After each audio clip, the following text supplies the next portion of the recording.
part of the day of the Lord. Zephaniah chapter 1 verses 14 and 15 and Zephaniah chapter 2 verse 4 tells us that in the day of the Lord the Gaza will be forsaken. The great day of the Lord is near, it is near and hastens greatly. Even the voice of the day of the Lord, the mighty man will cry there bitterly. That day, the day of the Lord, is a day of wrath, a day of trouble and distress. Zephaniah 2:4. For Gaza will be forsaken. Do you realize in August of 2005, we saw the Gaza being forsaken, Jews being removed from their homes in the Gaza? It was and has been forsaken, which begs the question, are we in the day of the Lord? Perhaps. In the day of the Lord, the land of Israel will be divided. Joel chapter 1 verse 15. Alas for the day of the Lord is at hand. It will come as destruction from the Almighty. So in the day of the Lord, it says, I'm going to gather all nations, and I will bring them down to the valley of Jehoshaphat, and I will plead with them there for my people and for my heritage Israel, whom they scattered among the nations and parted or divided my land. You will see in the day of the Lord that the land of Israel gets divided. And specifically, you'll see the city of Jerusalem getting divided. Now, I've mentioned this in the past, and someone will say, well, wait a second, the city of Jerusalem already is divided. That's true, because biblical history is prophecy. It's divided in part, but not in the fullness of the prophecy of the end of days. And so we're told that the city of Jerusalem gets divided in the day of the Lord. Zechariah 14 verse 1. Behold, the day of the Lord comes, and your spoil shall be divided in the midst of you, and I will gather all nations against Jerusalem. So in the day of the Lord, all the nations are come against Jerusalem, and the city will be taken, the houses riveled, the women ravished. Half the city will go into captivity. Captivity means be removed from where you're living.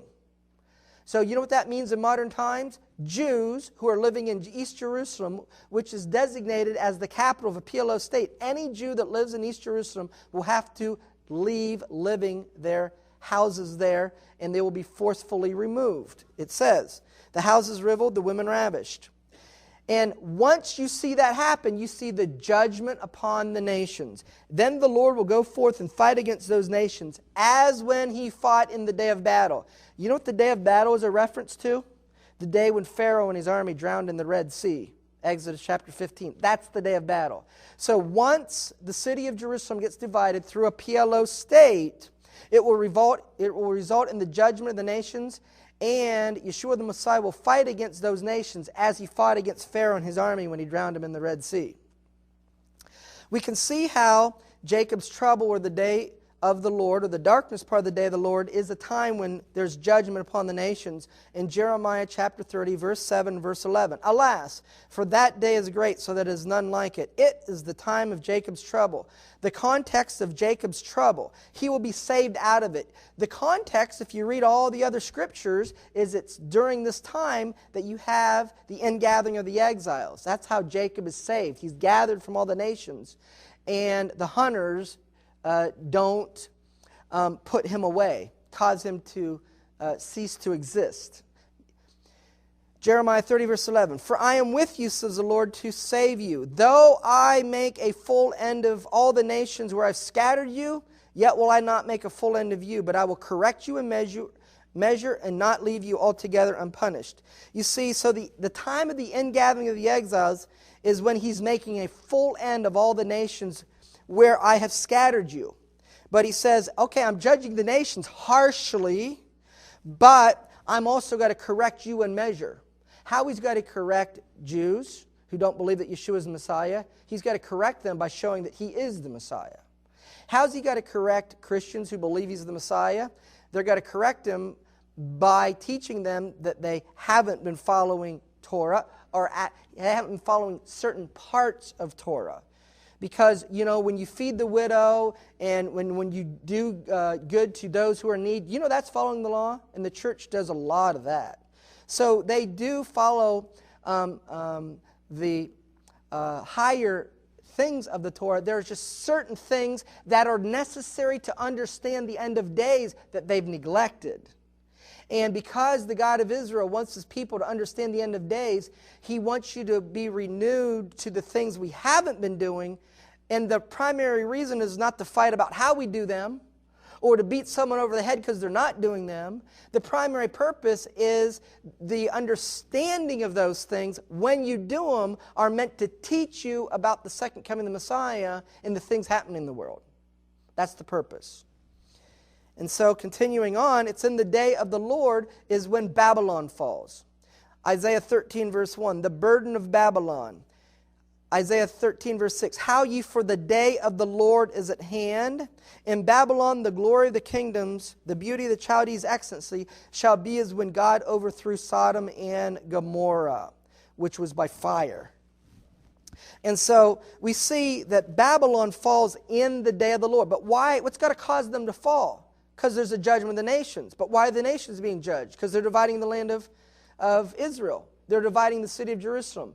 So when you see the dividing of the land of Israel, the dividing of the city of Jerusalem, which in our day is in the form of a PLO state, judgment upon the nations as he fought in the day of battle, the fall of Babylon. Prepare and understand what that means to you, which means that's when the God of Israel's got to gather the exiles, and you are a part of Messiah's family. You are part of the house of Jacob, and it's Jacob's trouble. It's not Judah's trouble only. During the day of the Lord is the controversy of Zion. Isaiah 34 verse 2 and verse 8. For the indignation of the Lord is upon all nations, and his fury upon all their armies. He has utterly destroyed them. He has delivered them to the slaughter. For it is the day of the Lord's vengeance. What time is he show vengeance upon the nations? The tribulation. In the year of recompenses or payback. But why is he paying back the nations? Because of the controversy of Zion. And Zion will return to the land of Israel during Jacob's trouble. Jeremiah chapter 30 verse 7 talked about Jacob's trouble. Verse 17 says, I will restore health unto you, and I will heal you of your wound. What's the wound?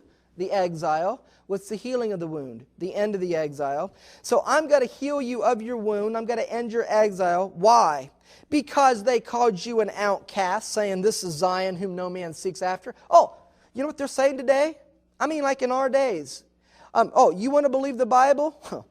You're one of those right-wing radical fanatics. Oh, you want to believe in a promise that God made to Abraham, Isaac, and Jacob? Oh, you're a right-wing settler. You're a far-right extremist. And you know what that terminology biblically is called? An outcast. So the reason why they call you those names is because people don't like to be regarded as being on the fringe. They like to hide in the middle. And so so in order to get you to where they want you to be, they call you who they don't want you to be far right, or they call you an extremist to try to get you to come to where they want you to be. But it's in the end of days that you want to be an outcast. You want to be called, hey, no one follows and believes what you believe. Psalm 102 verse 16. When the Lord will build up Zion, he will appear in his glory. So when is Yeshua, when is Jesus got to return? When he builds up Zion. You know, there's a teaching out there that says, it's called the doctrine of imminence. He could come at any moment. No, he can't. He's only got to come when he builds up Zion. When I see the building up of Zion, I know he's coming. If Zion's not being built up, then he's not coming. Because the building up of Zion is when he appears in his glory. But what is the building up of Zion? Psalm 147 verse 2. The Lord builds up Jerusalem. Jerusalem and Zion are synonymous terms. So the building up of Jerusalem is the building up of Zion. What is the building up of Jerusalem? He gathers together the outcasts of Israel. You know, there's been a very popular song in traditional Christianity. I know it was sung in the church that I attended for a long period of time. And the song is, the Lord's building up Jerusalem. He's gathering together the outcasts of Israel, healing broken hearts, binding up their wounds. You familiar with the song? You know, that song biblically is a song about the ingathering of the exiles. But how many Christians who are singing that song and so happy about singing it know what they're singing about? Very few. It is during Jacob's trouble that Israel and Judah return to the land. Jeremiah 30 verse 3. For lo, the days come, says the Lord, that I will bring again the captivity of my people, Israel and Judah. And I will cause them to return to the land of their fathers, and they will possess it. So when talking about returning to the land of Israel, it says Verse 6, this is a time that a woman is in travail, and that day is great. It's the time of Jacob's trouble. So the time of Jacob's trouble is when Israel and Judah return to the land.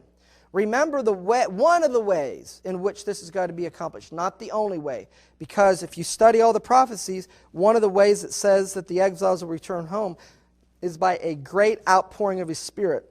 The greatest outpouring of His Spirit that has ever been, exceeding the book of Acts. But coinciding with the great outpouring of His Spirit is hunters are hunting down the exiles of Israel. As we're told in Jeremiah in chapter 16, verse 16, after He sent for many fishers. You see, the fisherman's been out for 2,000 years proclaiming Yeshua is the Messiah. But after that, many hunters. And the leader of the nation of Iran is one of these hunters that the God of Israel has raised up for the ultimate purpose to bring His people back to the land of Israel. So, in order to understand the eschatology of the end of days, you have to understand that Messianic times is referred to as the day of the Lord. And the day of the Lord begins in darkness or tribulation. And the Bible tells us events that happen in the day of the Lord so we can recognize we're in the day of the Lord. And those events center around the dividing of the land of Israel, the judgment of the nations, the fall of Babylon, and it's known as the controversy of Zion. And the reason why there's such a worldwide controversy, and the reason why it's called Jacob's trouble, is because Jacob is in a battle with Esau. So therefore, the tribulation is a battle between or a conflict between the house of Jacob and the house of Esau. So now we have to understand that element and aspect of this conflict between the house of Jacob and the house of Esau. What are the characteristics of it, and do we see evidence of it happening today? Once again, we need to understand the principle that the end is told in the beginning. So we're going to look at what happened in Genesis to understand what's going to happen prophetically. There's another very important biblical principle which we need to understand as it relates to the end of days, which is specified in Psalm 78, verses 1 and 2 and verse 4, which says, "Give ear, O my people, to my law," or to my Torah. "Incline your ears to the words of my mouth. I will open my mouth in a parable." I want you to put the thought of verses 1 and 2 together. And the thought is this: give ear to my law, give ear to my Torah, I will open my mouth in a parable. Give ear to my law, I will open my mouth in a parable. Do you get it?